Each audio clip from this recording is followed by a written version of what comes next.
جاؤ یار، زمان موہل کے پاس بیٹھو، اس کا دھیان کرو، میں یہاں بیٹھا ہوں کچھ دیر، ڈاکٹر آئے تو مجھے بتا دینا۔ وہ اٹھ کر چلے گئے تو میں نے اس راجستھانی سے پوچھا، سنا ہے تیرے لوگ تجھے لینے ہی نہیں آئے؟ آویں گے بھی نہیں، من نے تو اب ادھر ہی مرنا ہے، اس نے کہا تو میں مسکرا دیا، پھر اس کے پاس بیٹھ کر بولا، مرنا تو ہے سب کو، تم نے کون سا انوکھا کام کرنا ہے؟ پر ایسے تو نہیں کرنا چاہیے نا، تم ان کے ساتھی تھے، چھوڑ بھائیا، میں اب ان کے کام کا نہیں رہا، زخم لگ گیا، گھر بیٹھوں گا، کوئی کام تو کر نہ سکوں گا اب، انہیں کیا؟ اس نے مایوسی سے کہا۔ میرن شاہ بھی نہیں جانے دیتا کیا؟ میں نے پوچھا۔ نہیں، اس نے من نے نہیں روکا، کہوت ہے جب چاہوں چلا جاؤں، اب ٹھیک تو ہو لوں، اس نے کہا اور ایک ٹھنڈی آہ بھر لی۔ یار بات یہ ہے، مجھے بھی تم لوگوں سے کوئی دشمنی نہیں تھی، یہ تو اچانک تم لوگوں نے حملہ کیا تو تمہاری جگہ میں ہوتا تو میں بھی ایسے ہی کرتا، بس ہو گیا، اب میں جانوں من نے پتہ چل گیا، اس نے سنجیدگی سے کہا، پر مجھے ہی کیا، میرن شاہ کو بھی نہیں پتا کہ تمہاری اور اس کی دشمنی کیا ہے، وہ بھی حیران ہے کہ بندے اس نے نہیں مارے۔ میں نے کہا تو اس نے میری بات سن کر تحمل سے کہا، تن نے پھر اصل بات کو پتوں کوئی نہیں، او بھائی میرن شاہ نے نہیں، اس کی بہان نے مارے ہیں بندے۔ یہ میرے لیے اب حیرت کی بات نہیں تھی، میں بہت حد تک سمجھ گیا تھا کہ پیروزہ کیا شے ہے، اب تو صرف یہ اندازہ کرنا تھا کہ وہ کس حد تک شے ہے، لیکن میں خود سے کوئی بھی اظہار نہیں کرنا چاہتا، مجھے صرف دیکھنا تھا کہ حالات کیا رنگ دکھاتے ہیں۔ واقعی اس نے کیوں مارے؟ میں نے انتہائی حیرت سے یوں ظاہر کیا جیسے یہ میرے لیے بہت حیرتناک خبر ہو۔ میری اس رنگ بازی کا اس راجستھانی پر اثر ہوا، اس نے بھی حیرت سے میری جانب دیکھتے ہوئے ہولے سے بولا، تنے پتو کوئی نہیں؟ یار تم تو ایسے کہہ رہے ہو جیسے میں میرن شاہ کا ساتھی ہوں، میں نے انتہائی سنجیدہ لہجے میں کہا تو وہ اسی حیرت سے بولا، تو پھر کون ہے تو؟ یار میں گورنمنٹ ملازم ہوں، یہاں سروے کے لیے چند دن پہلے آیا ہوں، میرے تو گاڑی بھی تم لوگوں نے تباہ کر دی، میں تو کہیں کا نہیں رہا۔ میں نے اپنی کتھا دردناک انداز میں سنائی تو اس نے یوں سر ہلایا جیسے میری بات اس کی سمجھ میں آ گئی ہو۔ وہ اپنے تئیں سوچتا رہا، پھر بولا، تبھی کہوں ہمیں پتہ کیوں نہیں چلا، مارے حساب سے تو ڈیرے پر کوئی نہیں ہونا چاہیے تھا، پر تو تھا، یہیں سے مار کھا گئے۔ اب جو ہونا تھا وہ ہو گیا، میں نے تو خود کو بچایا، لیکن میری گاڑی تباہ ہو گئی، اس کا بھی تو محکمے کو حساب دینا ہے۔ خیر بھائی، میری طرف سے اپنا دل صاف کر لے، سب کچھ غلط فہمی اور انجانے میں ہوا، میں نے بے چارگی سے کہا تو اس نے میری طرف دیکھا، پھر سر ہلاتے ہوئے بولا، ہاں ہے تو ایسا ہی، خیر اب کیا ہو سکتا ہے، مجھے بتا میں تیرے لیے کیا کر سکتا ہوں، اسے چاہے جرمانہ سمجھو، ہمدردی سمجھو یا جو بھی، میں جو انجانے میں نے کہنا چاہا تو اس نے میری بات کاٹتے ہوئے کہا، کچھ نہیں، مجھے کوئی گلہ نہیں، ٹھیک ہے پھر میں چلتا ہوں، میں نے اٹھتے ہوئے کہا تو اس نے اپنا ہاتھ بڑھا دیا، میں نے اسے ہاتھ ملایا اور کمرے سے نکلتا چلا گیا۔ میں نے جو اس راجستھانی کے دماغ میں ڈالنا چاہا تھا، پتہ نہیں وہ اس کے دماغ میں گھسا بھی تھا یا اس کا الٹ اثر ہوا تھا، میں اگر اسے غلط بیانی کر سکتا تھا تو وہ بھی ایسا کر سکتا تھا۔ یہی سوچتے ہوئے میں زمان موہل کے پاس آیا تو ڈاکٹر اس کے پاس کھڑا تھا، مجھے دیکھتے ہوئے اس نے کہا، اب آپ اسے گھر لے جا سکتے ہیں، بس یہ دوائیں دیں اور اسے آرام کرنے دیں، گویا اس نے ڈسچارج کر دیا تھا۔ میں نے زمان موہل کو لیا اور اس کے گھر تک چھوڑ دیا، ہمارے ساتھ بستی کے 2 لوگ بھی آئے تھے، رات گہری ہو رہی تھی، جب میں اکیلا ڈیرے پر واپس آیا تو میں بہت تھک چکا تھا، اس لیے چارپائی پر لیٹا تو مجھے ارد گرد کی خبر ہی نہ رہی، میری آنکھ کھلی تو ابھی اندھیرا تھا، میں اپنی آنکھ کھلنے کی وجہ جاننے کی کوشش میں تھا، تب مجھے احساس ہوا کہ میری آنکھ بھوک کی وجہ سے کھلی ہے، بھوک کے باعث پیٹ میں ہلکا ہلکا درد ہو رہا تھا، مجھے اب صبح ہو جانے تک صبر ہی کرنا تھا، میں ڈیرے کے صحن میں اکیلا ہی پڑا ہوا تھا، میرے ارد گرد خالی چارپائیاں دھری ہوئی تھی، میں نے سوچا اٹھ کر پانی پی لوں، شاید اس سے بھوک کا مداوع ہو جائے۔ میں چارپائی سے اٹھا اور کمرے تک گیا، باہر سے کنڈی لگی ہوئی تھی، میں نے دروازہ کھولا ہی تھا کہ پھلوں کی مہک میرے نتنوں سے ٹکرائی، میں ٹھٹک گیا، میں نے ٹارچ روشن کی تو سامنے چارپائی پر ایک ٹرے میں پھل رکھے ہوئے تھے، ٹرے میں دھرے ہوئے پھلوں کو دیکھ کر یقین سے کہا جا سکتا تھا کہ کوئی تو ہے جسے میری بھوک کا خیال تھا۔ میں رات دیر سے آیا، بنا کچھ کھائے پیے سو گیا، اب میرا مہربان یا تو ساوری ہو سکتی تھی یا پھر پیروزاں، ان کے علاوہ کون ہو سکتا تھا؟ ان پھلوں کو دیکھ کر یہ بھی یقین تھا کہ وہ میری آمد کے بارے میں جانتی تھیں، وہ یہاں آئی بھی اور یہ ٹرے رکھ کر چلی گئی اور میں غافل پڑا تھا، اس دوران اگر کچھ ہو جاتا، ایک گولی میری زندگی چاٹ سکتی تھی۔ کیا مجھے یہ بھی یقین ہے کہ یہاں میرا اب کوئی دشمن نہیں؟ میں خود پر لعنت ملامت کرنے لگا، مجھے سمجھ آنے لگا کہ اگر مجھے کچھ ہوا تو میری غفلت کی وجہ سے ہوگا، ورنہ دشمن کا مقابلہ کرنے کی سکت تو مجھ میں تھی۔ یہی سوچ کر مجھے لگا جیسے میری بھوک ہی اڑ گئی ہو، میں نے ٹرے کی جانب دیکھا بھی نہیں اور پلٹ کر باہر جانے لگا تو دروازے میں ایک ہیولا نمودار ہوا۔ اس کے ساتھ ہی وہ اندر آ گئی۔ میرے سامنے ساوری کھڑی تھی۔ اس کا سانس پھولا ہوا تھا جسے قابو میں رکھنے کے لیے اس نے اپنا ہاتھ سینے پر رکھا ہوا تھا۔ اس کی آنکھیں بند تھیں۔ چند لمحوں بعد اس نے ٹارچ بند کر دینے کا اشارہ کیا۔ میں نے ٹارچ بند کر دی۔ تبھی وہ تھر تھراتے ہوئے لہجے میں آہستہ سے بولی، ساری رات تیری رکھوالی کرتی رہی ہوں۔ خیر تھی؟ کیا ہوا؟ میں نے حیرت سے پوچھا۔ میں نہیں چاہتی کہ وہ ڈائن تیرے پاس آئے، اس نے پھولی ہوئی سانس پر قابو پاتے ہوئے کہا۔ اچھا سکون کر اور پھر مجھے بتا، میں نے آہستہ سے کہا تو وہ لمبے لمبے سانس لینے لگی۔ چند منٹ کے بعد اس نے کہا، جب تم آئے تو وہ تیرے پاس آنا چاہ رہی تھی مگر میں نے بہانے سے روک دیا۔ کہا کہ کھانا دے آؤں پھر چلی جانا، مگر تم سو رہے تھے۔ وہ تھوڑی دیر انتظار کرتی رہی پھر سو گئی اور میں جاگتی رہی۔ اب تمہیں دیکھا تو آ گئی۔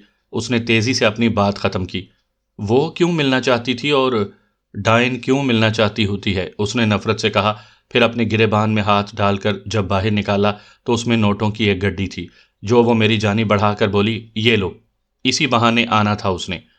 اس کا کیا کروں؟ میں نے پوچھا۔ اسے اپنے پاس رکھو، جتنی جلدی ہو سکتا ہے یہاں سے چلے جاؤ، ورنہ تم ایسی دلدل میں پھنسو گے کہ پھر موت ہی تمہارا مقدر ہوگی۔ اس نے کچھ ایسے کہا کہ مجھے ایک دم سے اس پر پیار آ گیا۔ میں نے اسے دونوں کاندھوں سے پکڑا اور اپنے قریب کر کے کان کے قریب سرگوشی کرتے ہوئے پوچھا، ساوری سچ بتا، کیا تم بھی ایسا ہی چاہتی ہو؟ اس کا بدن ایک دم سے ڈھیلا پڑ گیا تھا، یوں جیسے کوئی سخت شے موم ہو گئی ہو۔ میں نے جان بوجھ کر ایک ہلکا سا فاصلہ رکھا تھا۔ میں دیکھنا چاہتا تھا کہ کیا وہ یہ فاصلہ خود ختم کرتی ہے یا نہیں۔ مجھے ظان تھا کہ میرے ہاتھوں کا لمس اگر اسے موم کر سکتا ہے تو فاصلہ مٹانے پر بھی مجبور کر دے گا۔ اگلے چند لمحوں میں وہی ہوا۔ وہ میرے سینے سے لگ گئی تھی۔ میں نے اسے اپنی باہوں کے حصار میں لے لیا۔ اس کی گرم سانسیں میری گردن پر پھیل رہی تھی۔ وہ میرے ساتھ لپٹی ہوئی ہولے ہولے کانپ رہی تھی۔ پھر ایک دم سے جدا ہو کر کانپتی ہوئی آواز میں دھیرے سے بولی، میں نہیں چاہتی کہ تم جاؤ، پر یہ لوگ تمہیں چھوڑیں گے نہیں۔ کیوں؟ ایسا کیوں ساوری؟ میں نے اپنا حصار مضبوط کرتے ہوئے پوچھا تو ہولے سے بولی، پیروزاں تمہیں اپنے دشمنوں کے لیے استعمال کرنا چاہتی ہے۔ وہ خود تم سے جی بھرے گی اور پھر دشمنوں کے آگے ڈال دے گی۔ بس تم بچ جاؤ۔ لیکن میں نہیں جاؤں گا، میں نے ہولے سے کہا۔ کیوں؟ وہ تڑپ کر بولی۔ اس کا بدن ایک بار پھر تن گیا تھا۔ اس لیے کہ تم ہو یہاں، جب تک تم ہو مجھے کچھ نہیں ہو سکتا، میں نے کہا تو وہ ڈھیلی پڑتے ہوئے بولی، یہ تو میں بھی چاہتی ہوں، پر کچھ مت کہو، بس حالات دیکھو۔ یہ کہتے ہوئے میں نے اسے اپنے قریب کر لیا۔ اس کا چہرہ میرے سامنے تھا۔ میں نے اپنے لبوں سے خاموشی کی مہر ضبط کر دی۔ چند لمحے یوں ہی گزر گئے۔ اچانک وہ مچھلی کی مانند تڑپی اور میرے حصار سے نکل گئی۔ مجھے پتا اس وقت چلا جب وہ دروازے میں تھی۔ اے ساوری بات سن، میں نے کہا۔ نہیں، تم وہ نوٹ اٹھا لو، پیروزا نے دیے ہیں، کچھ کھا لینا، میں جاتی ہوں۔ یہ کہتے ہی وہ نگاہوں سے اوجھل ہو گئی۔ میں نے باہر نکل کر دیکھا، وہ اندھیرے میں تحلیل ہو گئی تھی۔ میں واپس چارپائی پر بیٹھ گیا۔ میری بھوک اٹھ چکی تھی۔ ساوری کا لمس ابھی تک میرے ساتھ لپٹا ہوا تھا، مگر نہ جانے یہ کیوں ایک اجنبی احساس بھی میرے ارد گرد پھیلا ہوا تھا۔ وہ چہرہ جسے میں بس محسوس کر سکتا تھا، جس کے خد و خال میرے ذہن کی سطح پر ابھرتے، لیکن مجھے یاد نہیں آتا کہ وہ کون تھی۔ میں انہی کیفیات میں لپٹا ہوا اکیلا صحن میں بیٹھا رہا۔ سامعین کرام، آپ سن رہے ہیں ایک دلچسپ اور جاسوسی اردو کہانی جس کا نام ہے اناگیر۔ یہ اس سلسلے کی قسط نمبر 9 ہے۔ مجھے امید ہے آپ کو میری یہ کاوش پسند آ رہی ہوگی۔ آپ نے اگر ابھی تک میرا چینل کہانی گھر سبسکرائب نہیں کیا تو ابھی میرے چینل کو سبسکرائب کر کے بیل نوٹیفیکیشن آن کر لیجئے تاکہ آنے والی ہر نئی کہانی کی اطلاع بر وقت آپ تک پہنچ سکے۔ دن اچھا خاصا چڑھ آیا تھا۔ روشن دھوپ میں ہر شے نکھری ہوئی تھی۔ میرے سامنے کی چارپائی پر میرن شاہ بیٹھا ہوا کسی گہری سوچ میں تھا۔ وہ تھوڑی دیر پہلے آیا تھا اور الیک سلیک کے بعد یوں ہی خاموش بیٹھ گیا تھا۔ میں بھی اس کے سامنے خاموش بیٹھا رہا۔ میں چاہتا تھا کہ وہ خود ہی کہے جو کہنا چاہتا تھا، کیونکہ بنا مطلب کہ وہ یہاں آ کر بیٹھنے والا نہیں تھا۔ کچھ دیر بعد کھنکارتے ہوئے میری طرف دیکھ کر بولا، تم کل اس راجستھانی سے ملے تھے، کوئی مشورہ دو، کیا کریں اس کا؟ یہ تو سائیں تم جانو اور وہ راجستھانی جانے، میرا کیا لینا دینا اس سے؟ میں نے صاف جواب دیتے ہوئے کہا، یار کچھ تو کہو، میری سمجھ میں کچھ نہیں آ رہا کہ میں کیا کروں اس کا۔ وہ الجھتے ہوئے لہجے میں بولا، سائیں میں پھر کہوں گا تم جانو اور وہ، مجھے تو اب اجازت دیں، میں اب یہاں نہیں رہنے والا۔ میں نے اپنے لہجے کو خوفزدہ بناتے ہوئے کہا تو اس نے چونک کر میری طرف دیکھا اور پھر حیرت سے بولا، ارے کہاں جانا ہے تم نے؟ ادھر رہو، اپنا کام کرو اور او نہ سائیں، یہاں تو ایسے ہی قتل و غارت شروع ہے، کل اگر وہ لوگ زیادہ ہوتے یا ایسی کوئی چوٹ لگ جاتی تو مجھے کسی نے پوچھنا بھی نہیں تھا۔ زمان موہل کی اپنی لڑائی اور مارا میں جاتا، اسی طرح تم لوگوں کی اپنی لڑائی ہے اور مارا میں جاؤں، میں ایک معمولی سا سرکاری ملازم۔ یار تم اتنے بزدل ہو یا پھر یہاں سے بھاگنے کا بہانہ بنا رہے ہو؟ اس نے میرے چہرے پر دیکھتے ہوئے پوچھا۔ تم کچھ بھی سمجھ لو، میری کسی سے کوئی دشمنی نہیں ہے اور نہ ہی اس لڑائی کا مجھے کوئی مفاد ہے۔ میں بس رپورٹ بنا کر دے دوں گا، پھر تمہارا MP جانے اور محکمہ جانے۔ میں نے صاف انکار کرتے ہوئے کہا تو چند لمحے میری طرف دیکھتا رہا، پھر سرد سے لہجے میں بولا، اب تم چاہو بھی تو یہاں سے نہیں جا سکتے ہو۔ یہ کیا کہہ رہے ہو تم؟ میں نے دانستہ خوف زدہ ہوتے ہوئے پوچھا۔ دیکھ، تم اب یہاں کے معاملات جان چکے ہو، یہ بات تمہیں اب سمجھ آ جانی چاہیے۔ میں جانتا ہوں تم بہادر ہو، دلیر ہو، لڑنا جانتے ہو، اس لیے میرے ساتھ رہو، کھاؤ کماؤ عیش کرو، باقی میں جانوں اور تمہارا محکمہ جانے، اس کی تم فکر نہ کرو۔ اگر اپنی حفاظت کو آپ لڑنا جھگڑنا کہتے ہو تو… میں نے کہنا چاہا تو وہ میری بات کاٹتے ہوئے بولا، چھوڑو یار اس قصے کو، اس راجستھانی کے بارے میں بتاؤ، کیا اسے چھوڑ دیں یا رکھیں یا پھر مار دیں؟ یہ بات اس نے یوں پوچھی تھی جیسے کسی فضول اور بیکار شے کے بارے میں بات کہی جاتی ہے۔ وہ راجستھانی اس کے لیے جیسے کوئی بیکار اور فضول شے تھی۔ میں نے چند لمحے اس کی طرف دیکھا، پھر بولا، اسے جانے دو، اس کے ساتھ اچھا سلوک کرو، وہ اب لڑنے کے کام کا تو نہیں رہا لیکن تمہارے اچھے رویے کا احسان مند ضرور ہو جائے گا۔ نہیں، یہ ناممکن ہے، وہ اسے بزدلی سمجھیں گے۔ اس نے سوچتے ہوئے کہا تو میں ہنس دیا، پھر مسکراتے ہوئے بولا، یہ تمہاری بھول ہے سائیں میرن شاہ، ہر فیصلہ تلوار سے نہیں ہوتا۔ میں تو اسے چھوڑ دوں لیکن اسے قبول کرنے والا کوئی نہیں ہے، نہ اسے کوئی لینے آتا ہے اور نہ ہی اب اس کا کوئی دعوے دار ہے جس سے بات کی جا سکے۔ ہسپتال سے لا کر اسے رکھیں کہاں، یہ بھی مسئلہ ہے، اس پر اعتبار بھی تو نہیں کیا جا سکتا۔ میرن شاہ نے یوں کہا جیسے وہ اس راجستھانی کی وجہ سے بہت پریشان ہو، اور تم اسے مار دیتے ہو تو وہ قتل بھی تمہارے کھاتے میں پڑ جائیں گے جو تم نے نہیں کیے۔ ایسے ہی ہے نا؟ میں نے پوچھا۔ بالکل ایسے ہی ہے، اس نے میری بات کی تائید کی۔ مجھے شام تک کا وقت دو، میں کرتا ہوں کچھ، میں نے کہا تو اس نے چونک کر میری طرف دیکھا جیسے اس کے سر سے بوجھ اتر گیا ہو، پھر خوش ہوتے ہوئے بولا، جو بھی کرو یہ مسئلہ ختم کرو، ہو جائے گا۔ میں نے کہا تو اس نے اپنے کرتے کو تھوڑا اوپر اٹھایا اور جدید ماڈل کا پسٹل میری جانب بڑھاتے ہوئے بولا، اب یہ مت کہنا کہ یہ ہتھیار تمہیں چلانا نہیں آتا، اسے اپنے پاس رکھو، حفاظت کے لیے اچھا ہوتا ہے۔ میں نے وہ پسٹل پکڑ دیا، پھر اسے الٹ پلٹ کر دیکھتے ہوئے کہا، ٹھیک ہے، ہوتی ہے بات شام کو۔ میری بات سن کر وہ چند لمحے بیٹھا رہا، پھر اٹھ کر چل دیا۔ میں سمجھ رہا تھا کہ میرن شاہ کیوں الجھن کا شکار تھا، اسے دشمنوں کی نہیں گھر کے اندر سے پریشانی تھی، لیکن میں خوش تھا۔ میں چاہتا تھا کہ وہ مزید پریشان ہو، میں اپنی کامیابی پر خوش تھا۔ بابا خیر دین مجھے ناشتہ کروا چکا تو میں گاڑی لے کر نکل پڑا۔ میں سیدھا زمان موہل کے گھر جا پہنچا۔ وہ اپنے گھر سے ذرا فاصلے پر ایک گوپے میں موجود تھا۔ وہ ایک رنگین پلنگ پر لیٹا ہوا تھا، اس کے پاس پیڑوں پر چند لوگ بیٹھے باتیں کر رہے تھے، شاید وہ مقامی تھے۔ مجھے دیکھتے ہی اٹھ گئے۔ میں ایک پیڑے پر بیٹھتے ہوئے اس کا حال احوال پوچھنے لگا، پھر کچھ دیر باتیں کرتے رہنے کے بعد وہی سوال کر دیا جو تھوڑی دیر پہلے میرن شاہ نے مجھ سے کیا تھا کہ اس راجستھانی کا کیا کرنا ہے۔ یار وہ لنگڑا گھوڑا ہے، میرن شاہ کو چاہیے تھا کہ اب تک مار کر پرے کرتا، لیکن وہ اسے مار نہیں سکتا۔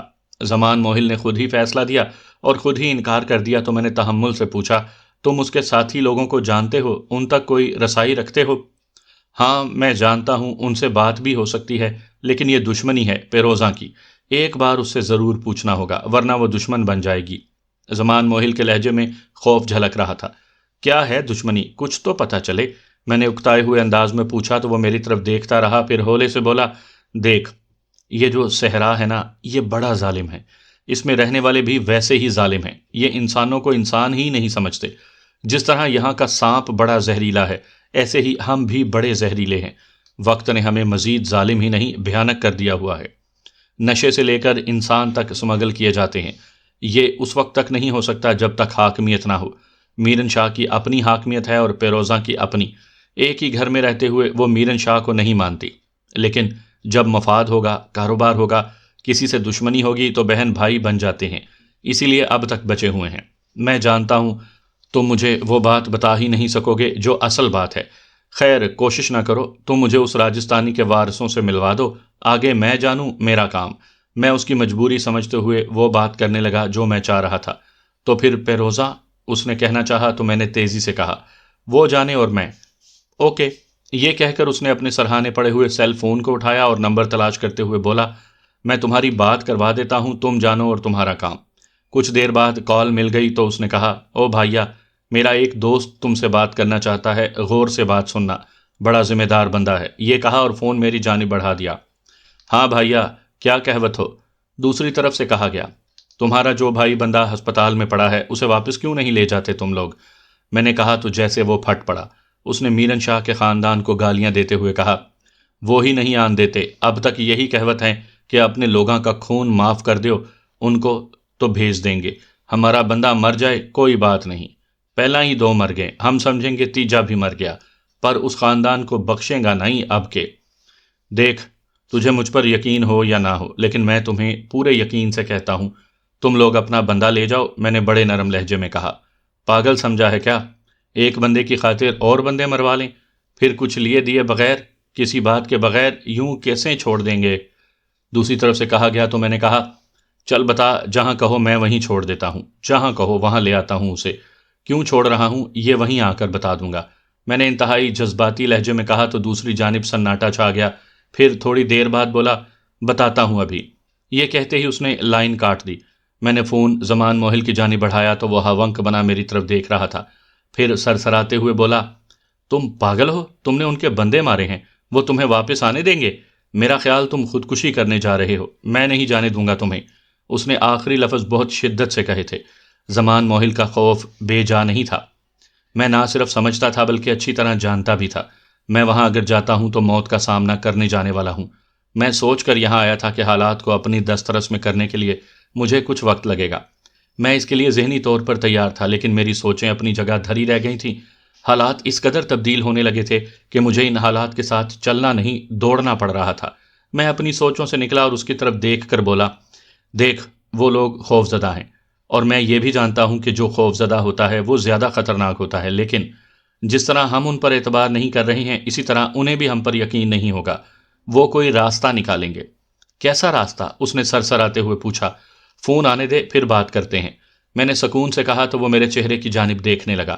اس کے چہرے پر خوف کی پرچھائیاں تھیں جسے میں مسلسل نظر انداز کر رہا تھا۔ کچھ دیر بعد سیل فون بج اٹھا، اس نے اسپیکر کھول کر فون میرے سامنے کر دیا، تبھی دوسری جانب سے پوچھا گیا، او بھائیا زمان، یوں بتا، وہ بندہ کون ہے جس نے ابھی بات کی تھی؟